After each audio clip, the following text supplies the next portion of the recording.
Shyam steel flexi strong TMT बार, ये strong के साथ फ्लेक्सिबल भी है। आपदा मुसीबत कोई भी आए, ये घर को अटूट बनाए। जब टीएमटी फ्लेक्सी स्ट्रॉन्ग, तो घर रहे हमेशा के लिए स्ट्रॉन्ग। भारतीय जनता पार्टी के वरिष्ठ नेता, पूर्व केंद्रीय मंत्री आदरणीय अनुराग सिंह ठाकुर जी आपको संबोधित करेंगे। मेरा विनम्र निवेदन है आदरणीय अनुराग जी से आपको संबोधित करें। बगल में हमारे माननीय राष्ट्रीय प्रवक्ता प्रदीप भंडारी जी भी हैं। आदरणीय अनुराग जी। नमस्कार साथियों, कांग्रेस पार्टी बार बार लॉन्च करने का प्रयास करती है, जनता में ले जाने का प्रयास करती है और बार बार विफल भी होता है। आप जिनके बारे में सोच रहे हैं उनकी बात नहीं, मैं यहाँ पे आज नेशनल हेराल्ड की बात करने आया हूं। और नेशनल हेराल्ड का नाम सुनते ही आज कांग्रेस पार्टी के पूरे इकोसिस्टम में सेंसेशन होने लगते हैं। सेंसेशन जैसे कि छटपटाहट, कपकपाहट, धड़धड़ाहट, फड़फड़ाहट, डगमगाहट, लड़खड़ाहट। और ऐसे सेंसेशन होने लाजमी भी हैं क्योंकि पकड़े जो गए हैं चोरी करते हुए फिर से। और आजादी के बाद आज तक अगर आप कांग्रेस का देखेंगे, एक नहीं अनेक घोटाले सामने आए, लेकिन ये अपने आप में एक ऐसा मॉडल है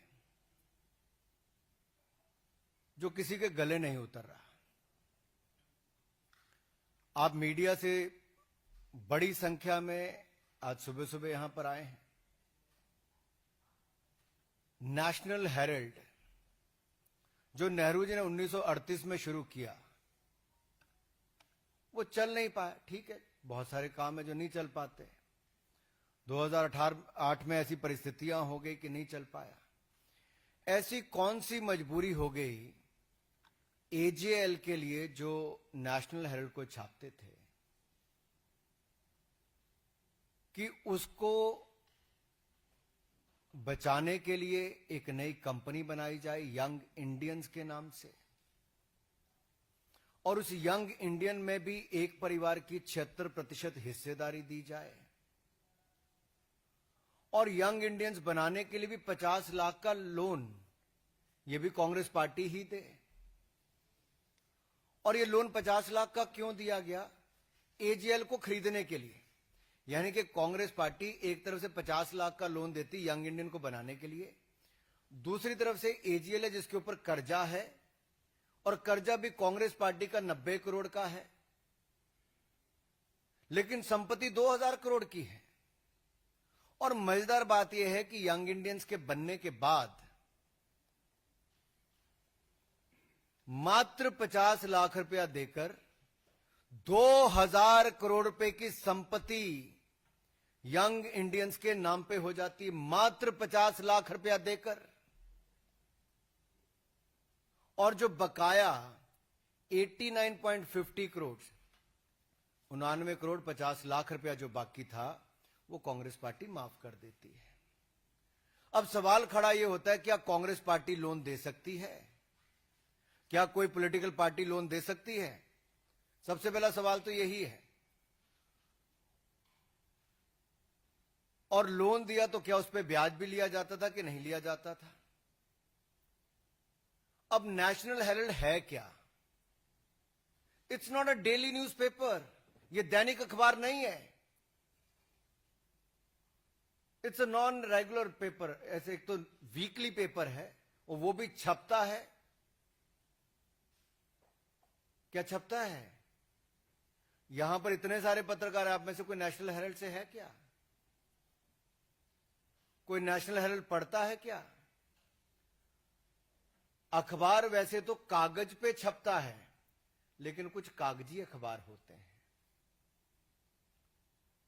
जो छपते भी नहीं, बिकते भी नहीं, बंटते भी नहीं, दिखते भी नहीं और पढ़े भी नहीं जाते। ये उनमें से एक है।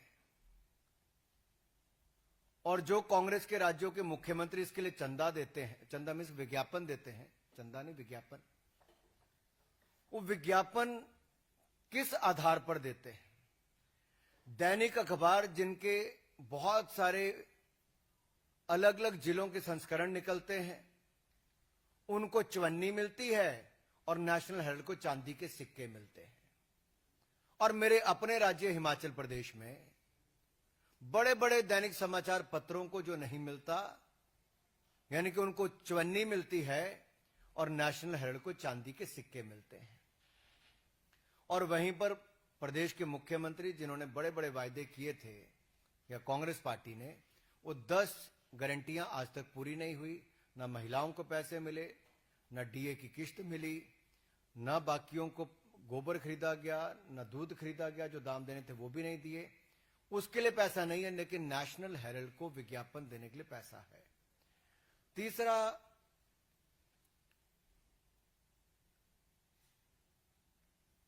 ये जो आंकड़े सामने आए, इसके बाद कांग्रेस पार्टी ने कहा नहीं नहीं, कुछ तो खरीद फरोख्त हुई नहीं। ईडी की चार्जशीट में बहुत साफ है, अपराध का प्रकार, अपराध की तिथि, अपराध का समय, अपराध की जगह, लेन देन का अपराध और अपराध के बारे में सारी जानकारियां ईडी ने फैक्ट्स एंड फिगर्स के साथ अपनी चार्जशीट में रखी है। और ये कांग्रेस का क्राइम है। This is a Congress model of corruption, where a weekly newspaper is getting much more amount than the daily newspapers, and a paper which is not even published at times.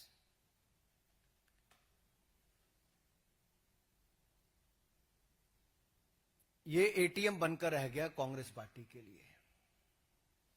क्या national Herald Congress party का ATM हो गया, जहां के कांग्रेस के अलग अलग राज्यों की सरकारें उसमें पैसा डाल रही हैं और टैक्स पेयर का पैसा है। राज्य की सरकारें किस आधार पर विज्ञापन उनको दे रहे हैं, एक तो वो भी सवाल आता है। दूसरा, जो संपत्ति इनकी थी वो सब्सिडाइज रेट पे मिली थी। मुंबई की हो, दिल्ली की बहादुर शाह जफर मार्ग की हो, लखनऊ की हो, इन सारी और देश भर के अन्य संस्थानों में, अन्य जगह पर जो भी इनको प्रॉपर्टीज दी गई, वो करोड़ों अरबों रुपए की प्रॉपर्टीज हैं। वो अखबार चलाने के लिए दी गई थी, सब्सिडाइज रेट पे दी गई थी। क्या उनसे किराया लेने का काम किया जा रहा है कि वो किराया भी फर्जी उतना ही है जितना फर्जी न्यूज़पेपर छापने के आंकड़े हैं? वायदे भी फर्जी, इनके नेतृत्व भी वैसा, आंकड़े भी फर्जी, और अब क्या किराया भी फर्जी है? क्या ये कांग्रेस के लिए मुद्रा मोचन स्कीम बन गई है? And as I said earlier, is it an ATM for Congress party, where Congress ruled governments are giving money or depositing money through the advertisement?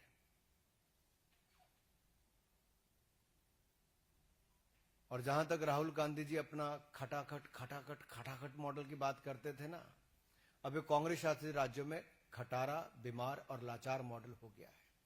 वहां वायदे तो पूरे नहीं किए जा रहे, लेकिन वो सरकारें नेशनल हेराल्ड को चलाने के लिए कैसे विज्ञापन दिया जाए, उनसे पैसे दे रही हैं। जनता के सामने फिगर्स आनी चाहिए, कौन कौन कांग्रेस शासित राज्यों से विज्ञापन इस अखबार के लिए दिया गया, कब कब दिया गया, कितना पैसा दिया गया। दूसरा, 50 लाख रुपए में 2000 करोड़ रुपए की संपत्ति का एक कांग्रेस मॉडल ऑफ करप्शन ये देश के सामने आया है। तीसरा, अगर ये अखबार छपता ही नहीं, दिखता नहीं, बिकता नहीं, तो इसके लिए इतना विज्ञापन क्यों दिया जाता है? और वीकली न्यूज़पेपर के लिए चांदी के सिक्के, और दैनिक न्यूज़पेपर जो इससे कई गुना ज्यादा बिकता है, दिखता है, उसको चवन्नी देने का काम क्यों किया जा रहा है? क्या कोई राजनीतिक दल ऐसे लोन दे सकता है, चाहे वो सेक्शन 8 कंपनी हो या सेक्शन 25 कंपनी हो? सवाल एक और इसके सामने खड़ा होता है। आजादी से पहले का न्यूज़पेपर है, 1000 से ज्यादा इसके शेयर धारक थे। अगर कांग्रेस पार्टी ने लोन ही माफ करना था तो एजीएल का क्यों नहीं माफ किया? यंग इंडियंस बनाकर एक परिवार की 76% हिस्सेदारी हो जाती है। कांग्रेस के 2 पूर्व राष्ट्रीय अध्यक्ष 38% इसके शेयर धारक बनते हैं। यानी कि यंग इंडियंस के टोटल कंट्रोल 76% हिस्सेदारी जब एक परिवार के पास, 2 लोगों के पास आ जाती है, तो कांग्रेस पार्टी इसका लोन माफ कर देती है। अगर ये 1000 लोगों के पास एजीएल रहती तो शायद उतने लोगों का ऋण माफ होता, लेकिन अब तो 2 ही लोग रह गए, जो बाकी 2 थे वो तो स्वर्गवास हो गया, जिनके पास 12% हिस्सेदारी थी। ऑस्कर फर्नांडिस जी और मोतीलाल वोरा जी आज हमारे बीच में नहीं है, लेकिन 12% उनकी हिस्सेदारी थी। तो कुल मिला के आपके सामने साफ है, 50 लाख रुपया वो भी जो कांग्रेस पार्टी ने दिया, लेकिन शेयर धारक बने कांग्रेस के 2 पूर्व राष्ट्रीय अध्यक्ष, और उन दोनों ने 1 रुपया लगाए बगैर 2000 करोड़ रुपए की संपत्ति उनके नाम पे हो गई। This is Congress model of corruption. और देश के सामने जो आज ये 4-5 सवाल हमने कांग्रेस पार्टी से पूछे और वो कई दिनों से उत्तर देके राजी नहीं, इसमें स्पष्ट होता है। बार बार ये लोग कहते हैं कि हमारे लिए कुछ नहीं कहते, कुछ नहीं, लेकिन मैं आपके सामने 2014 में जब इनके खिलाफ ट्रायल कोर्ट ने समन किया, आप याद करिए 2014 ट्रायल कोर्ट ने समन किया, उसके बाद ये हाई कोर्ट गए, सुप्रीम कोर्ट गए, लेकिन हाई कोर्ट और सुप्रीम कोर्ट ने बिल्कुल सही बताया, यानी कि इनको समन उसके बाद हुए। आज भी कांग्रेस के दोनों बड़े नेता बेल पर हैं भ्रष्टाचार के मामले पे, और 2016, 2018, 2024 ये पूरे आप कोर्ट के अगर निर्णय उठाकर देखेंगे तो इनके खिलाफ ही है। ईडी की कार्रवाई अब तक बिल्कुल सही मानी गई है, और संपत्ति जो अटैच करने की बात आती है, जो घोटाला सामने आया, एक कांग्रेस का एक और मॉडल ऑफ करप्शन आज देश के सामने आया है। धन्यवाद। प्रश्न साधारण मंत्री से अरुण।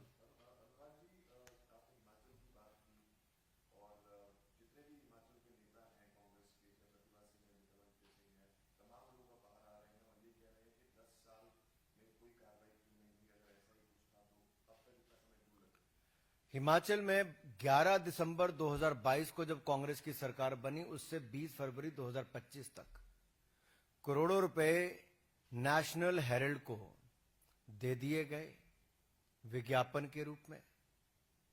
सवाल यह खड़ा होता है, नेशनल हेरल्ड हिमाचल में पढ़ता कौन है? क्या कांग्रेस के विधायक, मंत्री, कार्यकर्ता, क्या वो भी पढ़ते हैं? मेरा कांग्रेस के कार्यकर्ताओं से सवाल है, भाई ये चोर मचाए शोर वाला काम नहीं चलेगा कि आप देशव्यापी शोर मचाओ अभियान चलाओगे। ये चार्जशीट आने के बाद कांग्रेस के इकोसिस्टम को सांप सूंघ गया है, अभी हल्ला मचाने का काम कर रहे हैं। अपने गिरेबान के अंदर झांक कर देखिए कांग्रेस के सारे कार्यकर्ता, क्या कोई एक व्यक्ति भी नेशनल हेरल्ड खरीदता है क्या? नेशनल हेरल्ड पढ़ता है क्या? किसी के घर पे नेशनल हेरल्ड आती है क्या? देश के लोग अपने स्थानीय हॉकर्स के पास जाएं और पूछें कितनी नेशनल हेरल्ड उनके क्षेत्र में आती है।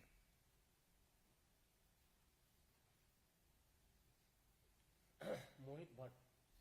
सीएम का जवाब आया, सीएम ने बेसिकली कहा है कि नेशनल हेरल्ड हमारा कार है, हम उसे खूब विज्ञापन देंगे। तो डिफाइंस क्लियरली आ रहा है सामने कांग्रेस का। अगर कांग्रेस के कार्यकर्ता, कांग्रेस के नेता अपने जन्मदिन की अपनी किसी एडवर्टाइजमेंट को देना चाहते तो अपनी जेब से अपना पैसा खर्च के दें। Why tax payer money should be spent on this?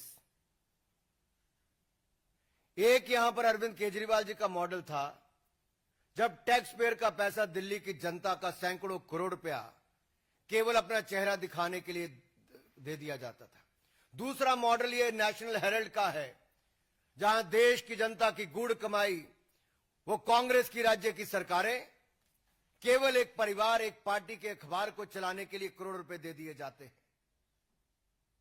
यह कांग्रेस मॉडल ऑफ करप्शन बेशर्मी के साथ चोर मचाए शोर ही नहीं, एक तो चोरी और ऊपर से सीना जोरी करने की बात है। कैसे किसी राज्य का चुना हुआ मुख्यमंत्री या उस पार्टी के मंत्री इस तरह के बयान दे सकते हैं? यह बेशर्मी भरे बयान है। ये लोकतंत्र पर एक चुनी हुई सरकार इस तरह से टिप्पणी कर कैसे सकती है?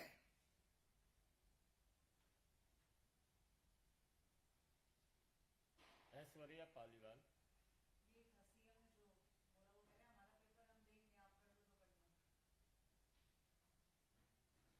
ये तो लोकतंत्र में तो जनता करती है, क्या करना है।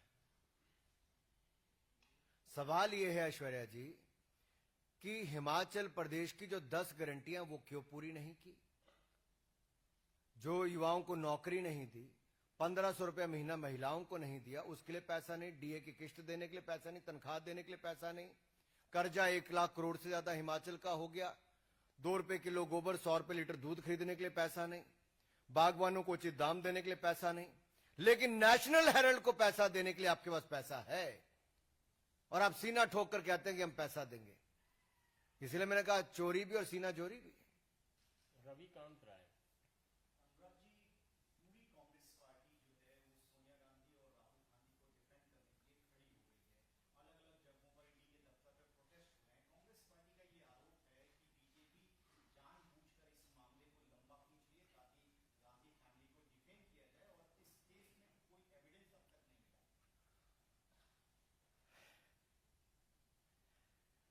काले कारनामे करने के बाद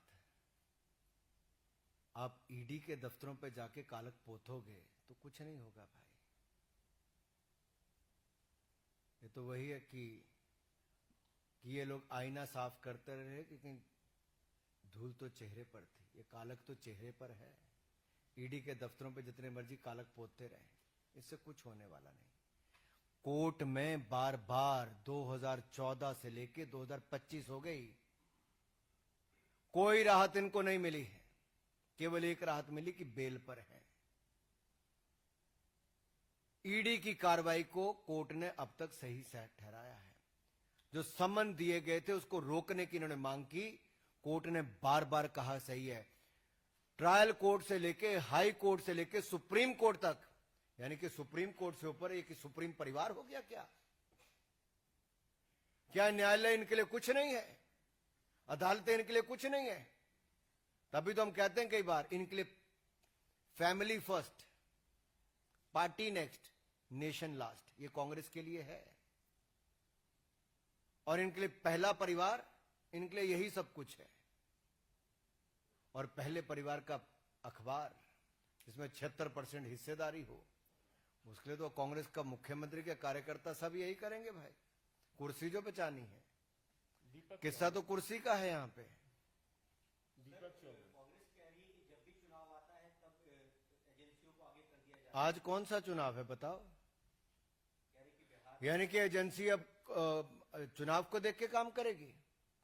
एजेंसी का काम निरंतर है। ये लोग जल्दी जवाब क्यों नहीं देते? क्यों नहीं कोर्ट में कहते कि इसकी जल्द से जल्द निर्णय दें?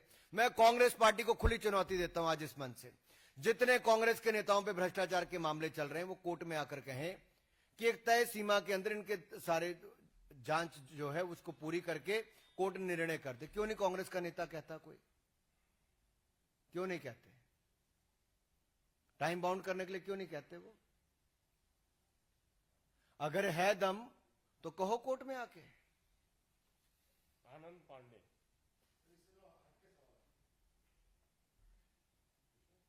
इसी विषय पे है तो कोई नहीं, हट जितना मर्जी हट के पूछ लो।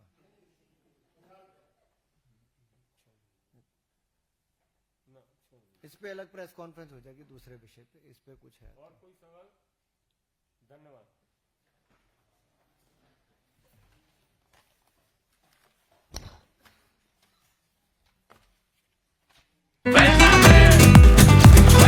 ये स्टाइल का मामला है। रूपा फ्रंटलाइन।